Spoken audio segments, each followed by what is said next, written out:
ইমান ধুনীয়াকৈ আজি মোৰ ভাই জিন্তু বেছে ইমান ধুনীয়া এখন মানে মোৰ কি ক'ম এইটো পৰ্ট্ৰেইট ক'বনে এইটো কি ক'ব জানো মানে মোৰ এটা ছবি মোৰ এনে কাঠত কটা যিটো কি ক'ব এইটো ভাস্কৰ্য ক'বনে কি ক'ব ভাস্কৰ্য আজি মোৰ হাতত প্ৰদান কৰিলে দেখিয়ে মনটো বহুত ভাল লাগি আছে। যিটো এইটো কোনে হেৰি কৰিছে? শিৱসাগৰ বকথাৰ নেমুগুৰি পংকজ ৰাইডিঙীয়া বুলি এজন শিল্পী, তেখেতে এইটো কৰিছে আৰু অখিলদাৰ শেহতীয়া যিখিনি কাম কাজৰ প্ৰতি তেওঁ খুব উৎসাহিত হৈছে, খুব ভাল পাইছে আৰু সেইকাৰণে তেওঁ সোনকালে দুদিনতে বনাই পিনি তেওঁলোকে কাম কৰিছে। মানে মই পংকজ ৰাইডঙীয়া তেখেতক বাৰু লগ পোৱা নাই।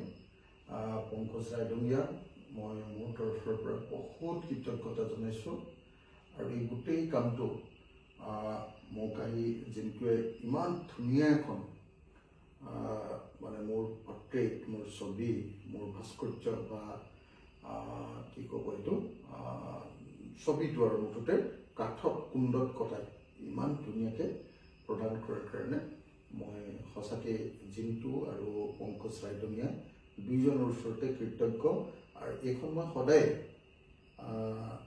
মোৰ লগত সাঁচি ৰাখিম বুলি আজি প্ৰতিশ্ৰুতি প্ৰদান কৰিছোঁ।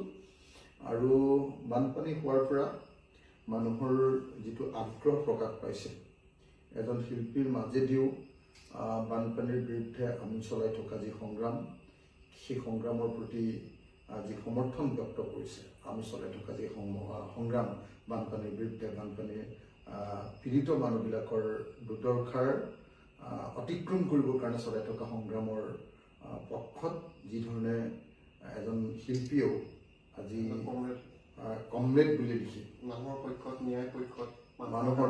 ন্যায়ৰ পক্ষত কমৰেড বুলি লিখি এনেকৈ ধুনীয়া এখন ছবি আঁকি দিছে। মই পংকজ ৰাইডঙীয়া, তেওঁ ক'ত ঘৰ বুলি ক'লে? বকথা নেমুগুৰি পংকজ ৰাইডঙীয়াক ধন্যবাদ জনাইছোঁ। আৰু মোৰ ভাই ই আৰু সকলোৱে চিনি পায় মোৰ নিজৰ ভাই জিন্তু মেছক মই ধন্যবাদ জ্ঞাপন কৰিছোঁ।